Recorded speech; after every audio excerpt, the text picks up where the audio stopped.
Om Jnana Timirandhasya Jnananjana Shalakaya Chakshur Militam Yena Tasmai Shri Gurave Namaha. Actually this purport encapsulates everything I was talking about yesterday. Maybe I should have read the purport and spoken about what I spoke about yesterday today. Just one other point that's in here that I touched on yesterday but didn't express as clearly as Prabhupada is stating here, that for the common man both modern science and Vedic wisdom are simply to be accepted because none of the statements either of modern science or of Vedic literature can be verified by him. Just like we may say that, well, there are subatomic particles. People say, well, we believe in that because it's scientific, but we don't believe in the Atma because it's not scientific to believe. So we may ask them, well, why do you believe in subatomic particles? Have you seen them? Can you prove they exist? And they say, no, but the scientists have proved. So it means they have faith in the scientists.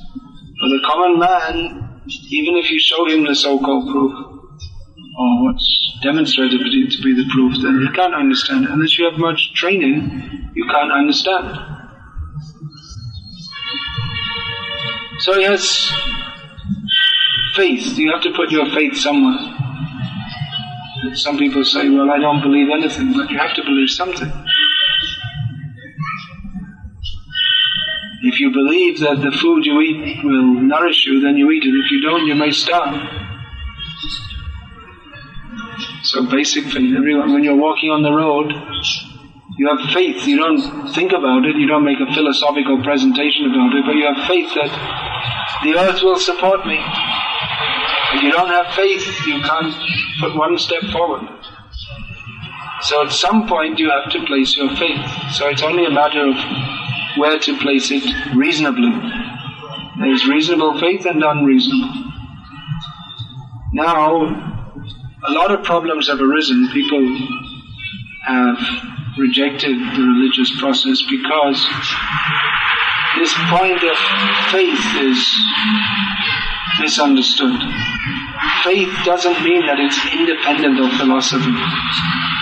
It's not that, just like you'll find many Christians, they say you just have to believe the Bible. Just believe. But with no critical analysis. Just believe. Well, my question when I was a child was, why should I believe the Bible? Why not something else? Why not the Quran? Why not the Bhagavad-gita? If you say you have to believe, why only the Bible? Just because you say you have to believe the Bible. And why? Other people say you should believe the Quran. Other people say you should believe the Bhagavad-gita. Some people say you shouldn't believe any of these things. So why? Some critical analysis is also required. We see in Bhagavad-gita, Krishna, he speaks to Arjuna about faith. But that's not all. He explains why you should have faith. He doesn't just say, just believe. Of course, if you do just believe without any philosophical understanding, that is also good. Just like you see some simple people, they just tend to follow and have faith. And if they get a good leader, then they're fortunate. But that's the point. Often they don't get a good leader, and they tend to believe anyone, because the point of understanding philosophically hasn't been stressed. Previously in India it was very much stressed. That the whole religious culture of India rested on philosophy, not on blind faith as it is nowadays. They would have debates, and then if you lost the debate, you had to become the disciple of the other person.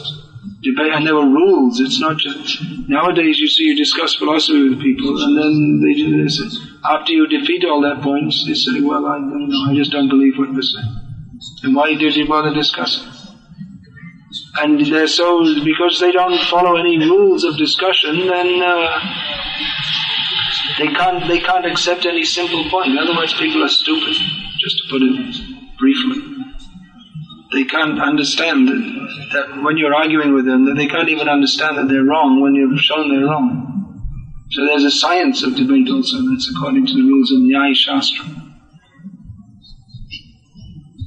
But that was very much part of the previous culture. You see that the great acharyas used to go here and there and debate and convert people. And there's all the Shankaracharya, Madhvacharya, Ramanuja, they would go here and there and debate. Chaitanya Mahaprabhu would debate also, but mostly with the learned people. The common people he'd chant Hare Krishna. He'd conquer their hearts by Sankirtan. But then after debating with persons like Keshav Kashmiri, Sarvabhaum Bhattacharya, Prakashananda Saraswati, the Buddhist Acharya that's described when he was in South India. Then after debating, they'd engage in Sankirtan. And for the common people, they'd just engage in Sankirtan without so much debate. But it was all based on that. Now you see that Ramanujacharya, when he was exiled in Melkote, then when he first went there was a Jain kingdom. You know that side in Karnataka, there's still so many big Jain statues outside. And famous. So he debated, and there were so many Jains there. And the condition was whoever loses in the argument, they should either submit or die. That's all. The only two choices. So most of the Jains, some of them they submitted to Ramanuja when he defeated them. And those who didn't, they were, it said, churned into, they were made into churna, they were made into powder.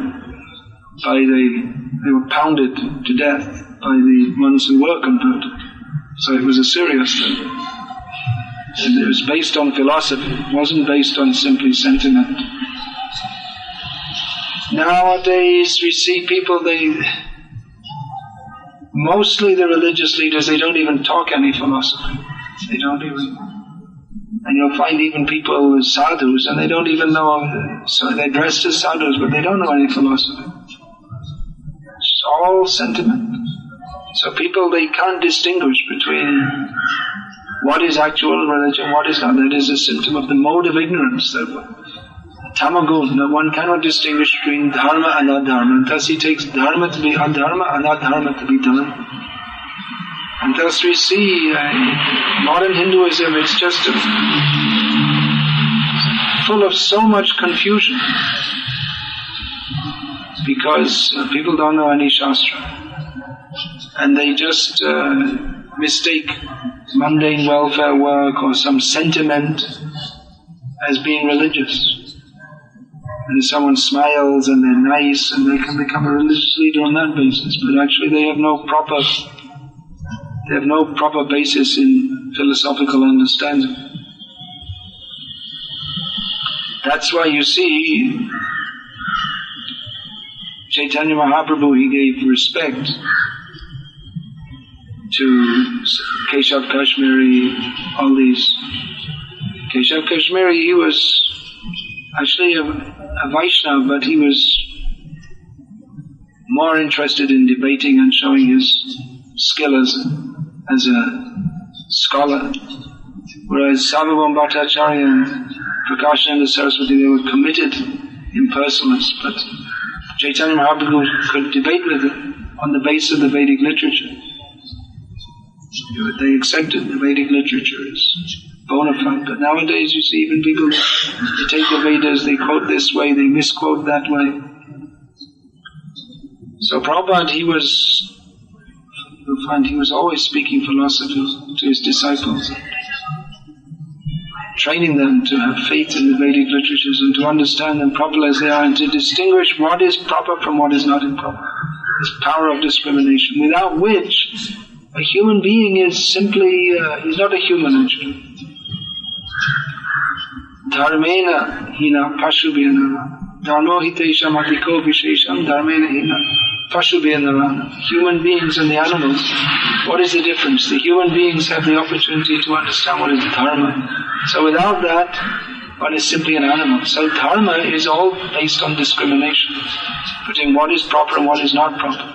And that discrimination is to be exercised according to the edicts of the Vedic literatures. Otherwise you see, even in modern society, even in the West where People are practically amoral, totally. They have no basis in Shastra, but they're debating, is it right or is it wrong to have abortions, for instance. So they still have some idea that there's some right and wrong. But they don't have any basis to understand what is that, what is right and what is wrong. They don't have any fixed basis, just on their imagination, what they think is best for human society, humanitarianism. So therefore they naturally make so many mistakes in understanding what is right and what is wrong. Because pravritim cha nivritim cha janana vidurasura, that is the symptom of the demons. We see the modern demoniac society exactly fits this description, that they don't know what is proper and they don't know what is improper. That is defined according to the Vedic literatures. So Prabhupada was introducing this culture of proper philosophical understanding, which it's absent in the modern world. Who is discussing philosophy? Or even if they do, just like you'll find there's a few Shankarite Pandits or Madhva Pandits, and they go very deeply into philosophy and they discuss with each other. And after they discuss, they go on with whatever they're doing anyway. And it doesn't make any difference to the world in general, because it's so abstruse and abstract.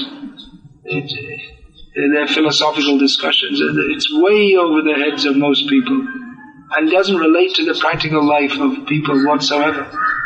So Prabhupada was very expert in introducing this Vedic philosophy, but in a manner that people can relate to and understand, that influences people's lives.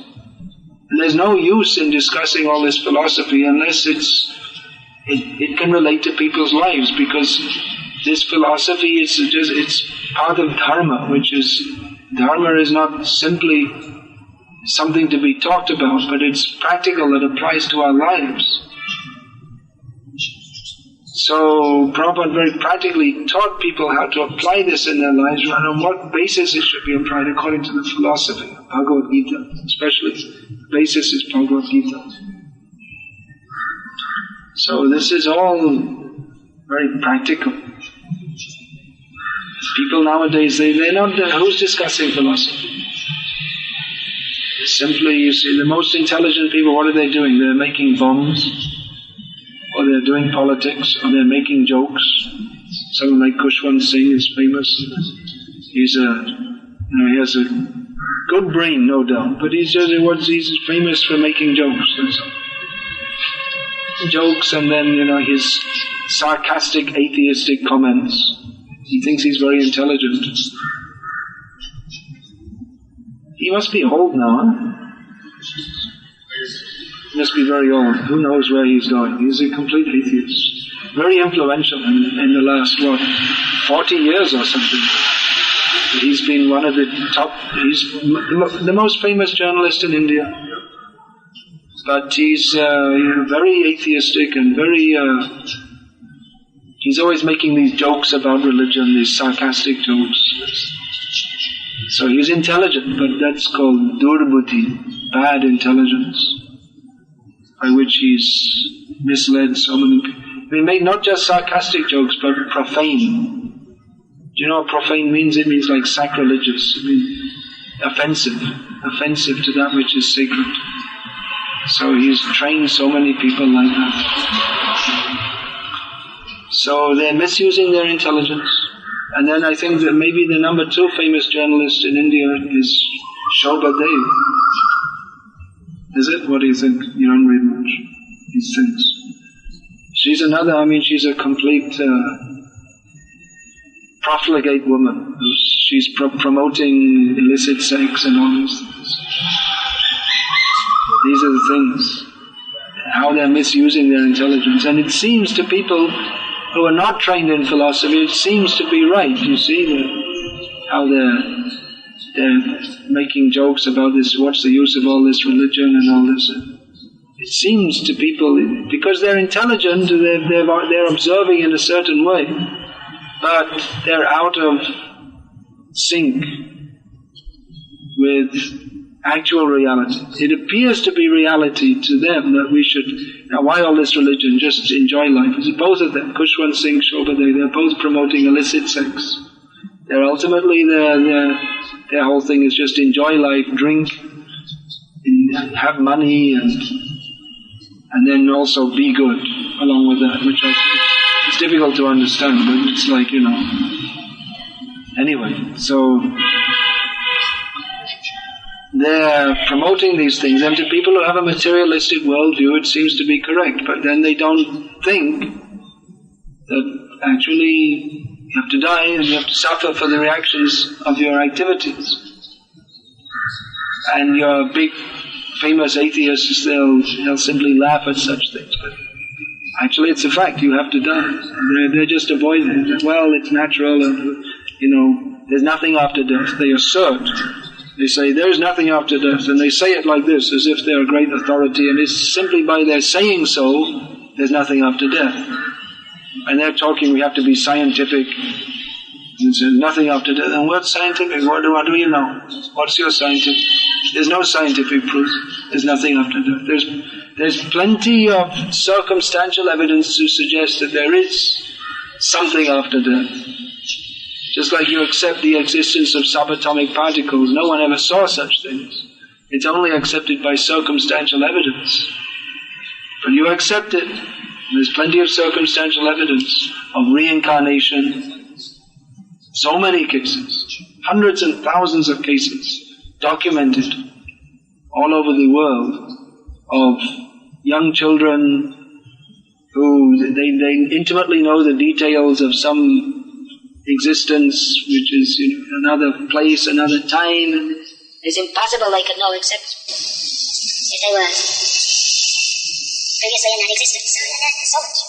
But they don't like to listen because they're atheists. I saw something recently that said that no one is an atheist because of philosophy. Hume and Russell, their arguments for atheism are mostly based on how bogus the Christian religion and how bogus it is both in theory and practice. Facetiously saying, I could believe in a God who would dance, because the Christian concept of God is some old man sitting, judging people, punishing them. He doesn't know God is dancing. He's always dancing. Whether he'd accept him or not in that circumstance, that's debatable. But his whole point, he was pointing out the absurdity in the Christian concept of God, presuming that must be the definition of God. So in some way, although we can say in some ways that Christianity has, on the whole, it's been a good influence in the world. On the whole, we can say that. Despite they've twisted the teachings of Christ so badly that they made Christ out to be a drunkard and a meat eater, which he's not. He's a sadhu. So despite their perversion, their pervertitude, still something good is there. But on the other hand, it's for people who go more deeply, it's actually done damage in the sense that people of intellectual, inquiring nature, they can understand it's so bogus. Not that Christ, what he taught was bogus, but what the Christians teach, there's a difference. Some people call Christianity churchianity, because it's not exactly what Christ said. It's what the church said, what's convenient for them. So we shouldn't make the same mistake that now we're presenting Krishna consciousness. And you see that what happened in the church was that they changed so many things because it was politically favorable for them at the time. They're just like, if you want to stop meat eating, well, they made a compromise. Okay, the church leaders, they compromised with the Roman emperor, who said that because he could see Christianity was spreading so much, he couldn't control it. So he made a compromise that, okay, we'll accept Christianity as the state religion. And then the whole of Europe was under Rome, so it will all become Christian. But I just have some condition. One condition is that you edit out these things about reincarnation, and another condition is you edit out the things about meat eating and drinking. You just change the Bible. Just make a little change and we'll accept it, and then we won't throw you to the lions anymore. And the whole of Europe will be Christian. So they said, okay. And that was the beginning of the Christianity being widespread, and it was the end of Christianity. Simultaneously. Both things. It spread very widely and it was finished. Because it was not actually what Christ taught. So we may make the same mistake. We may think that, well, if we don't preach all these things, no illicit sex, no intoxication, no gambling, no meat eating, then people will accept it more easily, and then they'll spread more widely. Maybe. Maybe and maybe not, because there are already so many bogus people out there saying, do whatever you like, and then just believe in me. There's a God competition. All the different gods are saying, just believe in me, I'm God. No, believe in me, I'm God. See, I can make apples appear. I'm God. No, I can do other things. I have some other tricks. So, it's not very likely that Krishna consciousness will spread more, because if we just change the principle, because there are already so many cheaters out there. So if we join their ranks, then they've got a head start ahead of us anyway. And what have we got to offer special if we offer something cheating? They're already expert. They have years of practice. They have big followings, so... And anyway, even if you did get many followers, what's the use? Just like once someone told Prabhupada, you see in your movement there are actually not so many people following. Other movements, there are so many people. So Prabhupada told the story that once a rabbit said to a tiger that, you see, you only have one child a year and I'm having 6 or 7 every 3 months.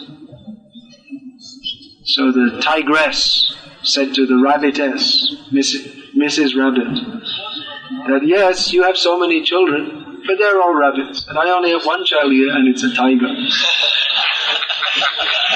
So you go on having children and my children will eat your children, and I'm eating you. That last bit I added on. Prabhupada didn't say that. But you get the point anyway. You get the point that quality is one thing and quantity is something else. Quantity we want, but not at the expense of quality. Eko chandrastamo hanti kimna tara bahunicha.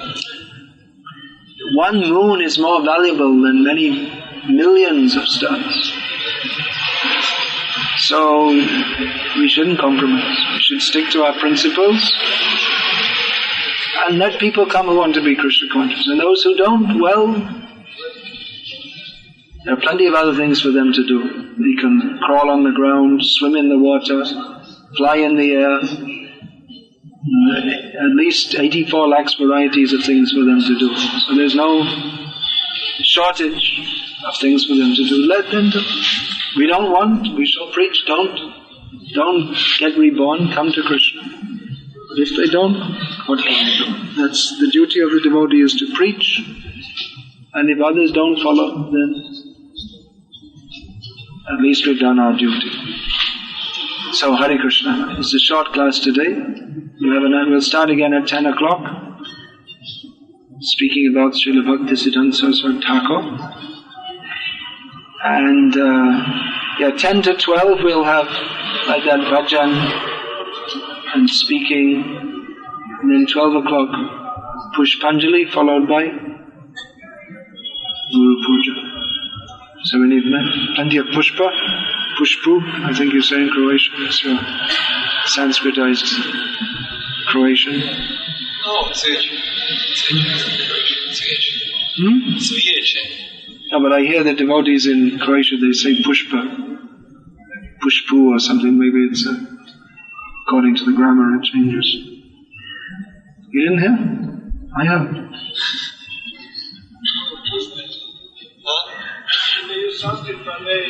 It changes according to the grammar. Pushpa, I thought I had pushpa. Pa to je slang, to nije iz iskog slenga. Yeah. No, it's not ISKCON slang, it's Sanskrit. ISKCON slang is spaced out, fried out, that's hippie slang. Kept alive by ISKCON. But Pushpa is Sanskrit, just like we say Paramatma. It's not slang. When we speak among each other, we'll use so many words. Tamagun, we'll use it in whichever language we so that like that. It's not slang. A reply from Javita about this idea that you say Govinda. You're saying that the vowel becomes long before a double consonant. It's not like that. He's saying that in chanting, in different meters, then the syllable before a double consonant is low. So, I don't know exactly how to say Govinda should be chanted high. I don't exactly know. So I don't know exactly what he means. I don't have any knowledge of this. But it's not long. I thought it couldn't be. How could it be? Because you see people say Govinda, not Govinda. So that's misunderstanding. And if it's in that Hari Vainu book, then either you misunderstood what he wrote or he himself is wrong. So you could keep on saying Govinda, not Govinda. Only in Italy they say Govinda. What you doing?